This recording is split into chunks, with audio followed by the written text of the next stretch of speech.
What's up, guys? This is Holland with the Wolverine.com, and we're back with another Michigan recruiting report. I was on the road in Atlanta, and we'll have the latest scoop on a handful of Michigan targets. Before we dive into that, make sure to like this video, subscribe to our YouTube channel, get notifications every time we drop new videos. Liking and subscribing is free, so make sure to do that. And if you want even more Michigan recruiting intel, make sure to head over to the Wolverine.com today. You can use the special promo code UM1. That's $1 for 2 months over at the Wolverine.com.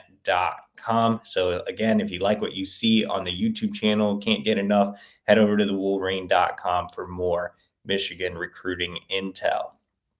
All right, guys, so let's talk about 5 key recruits I saw on the road at the Sevens event in Atlanta. Let's start off on the offensive side of the ball with wide receiver Nalin Scott out of Georgia, 4-star prospect. Really intriguing wide receiver, man. This was the first time I had a chance to see him live, and he was extremely impressive. He's a big-bodied wideout that's very thick, very well built in his upper and lower halves. He's listed at 6'3", 185 pounds.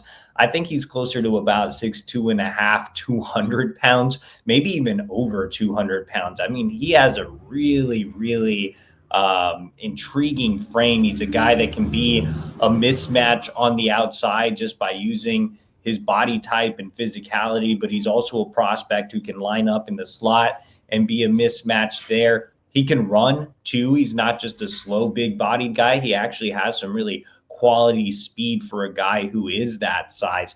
He is at the top of Michigan's wide receiver board, a priority guy. Michigan obviously in the mix with some other big bodies as well. They added a few this past cycle in Jamar Browder and Jacob Washington, but they want to continue that trend of adding more size to the wide receiver room. And Scott's at the very top of the board. He is scheduled to make an unofficial visit to Michigan on April 5th. There are some other contenders that are in that mix, but I like where Michigan stands early on. Ron Bellamy is doing a fantastic job in this recruitment. All right, let's flip over to the defensive side of the ball and talk about one of the best cornerbacks in the country. That's Elbert Hill out of Ohio, Akron Archbishop Hoban. Elbert Hill was one of the best, if not the best defensive player I saw at the Sevens on Saturday. He's not as big or as long as a guy like Will Johnson or a Shamari Earls, but he wins with technique. He has great feet. He's bulked up a little bit. I know he's listed at 5'10.5", 170 pounds. So you think he's a smaller corner, which he is, a little bit on the shorter side from what Michigan usually recruits at the position. But I think he's, closer to 180 now. I saw him at Future 50 last year in Florida. And again, I think he's bulked up since then, gotten a little bigger. He didn't really see any passes thrown his way. I think I only saw one catch allowed during the 7-on-7 tournament. And, Hill just is a guy that can take away the entire side of the field. Now, right now, I think schools like Alabama, Ohio State, and Oregon probably have the edge here. And those are the schools that have been talked about the most. I think a lot of Michigan fans have been worried since, Hill hasn't really mentioned Michigan in terms of an official visit. But, a development here. I did talk to Hill. He told me that Michigan is still in the mix. And not only that, he plans to get to campus in March. So next month, he should be back in Ann Arbor. Remember, he was on campus in the fall, looking to get back, spend more time with Sharon Moore and Lamar Morgan. Both of those guys visited him at his high school last month during the winter contact period. So Michigan's still very much alive in the Elbert Hill recruitment, but there is some work to do.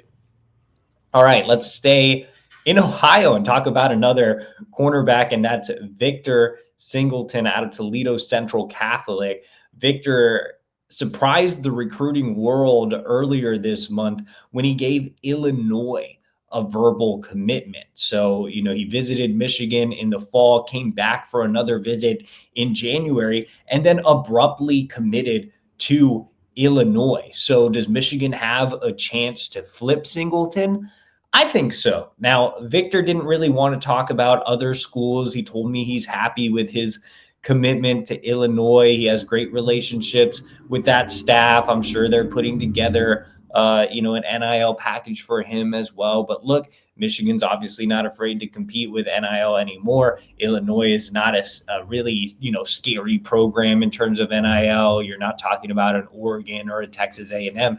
You're talking about Illinois. And let's be frank, they're not the best program. So Michigan, obviously the superior program, has a lot to sell from a development standpoint as well, can put together a strong NIL package. Singleton was out at the event rocking a Michigan backpack. So, while he didn't say anything groundbreaking and didn't really talk too much about Michigan, he told me the staff is going to continue to push for him. They've been in contact since the flip, and I wouldn't be surprised if Singleton pops up on campus. He's, 6 foot, 160 pounds, just a really solid corner, a guy who, is obviously a top 100 level talent for a reason. So would be a great flip from the Illini.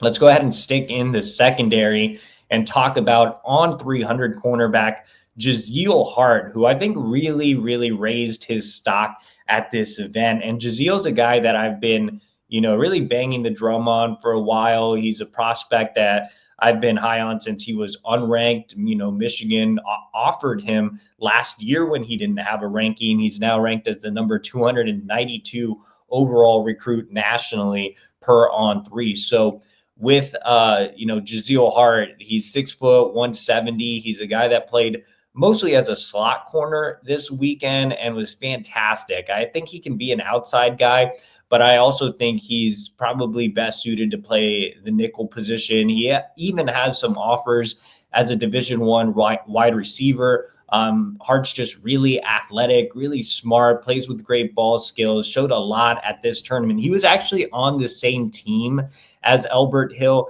and Victor Singleton, and there wasn't, hardly any, if any, drop off between those guys. I thought Hart held his own and really, really impressed. In terms of his recruitment, Michigan is in the top 2 right now with Penn State. Both are really, jockeying for position in Hart's recruitment. He is set to make a commitment on July 3rd, which is obviously still a ways away. He is going to make an official visit to Penn State in June. Michigan will actually get him last on June 20th. So, I'm not ready to put in a pick yet. And I know Penn State got some buzz after his visit in January, but he's taking his time. And I think this one is trending in the right direction for Michigan. Notre Dame did jump in the mix. They'll be a factor as well, but Michigan has built a lot of good momentum with Jaziel Hart.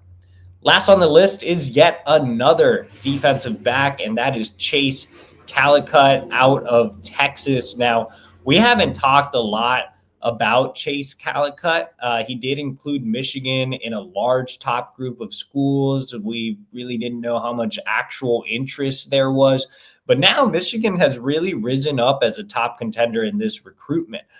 Calicut told me that he is set to make an official visit to Michigan on June 20th. So Texas is getting him the weekend before and is the leader on the On3 recruiting prediction machine. With that said, Michigan is making a nice move here. If you remember last cycle, Michigan obviously put together a really strong secondary haul. I think the thing that was missing was a tall, rangy safety, and Calicut can be that guy. He played all over the secondary this weekend. He even lined up at corner and was really impressive there. His height, weight is definitely verified. He's a big kid, impressive kid, just a guy you can do a lot of different things with on the back end. So really a new name for Michigan fans to keep a close eye on.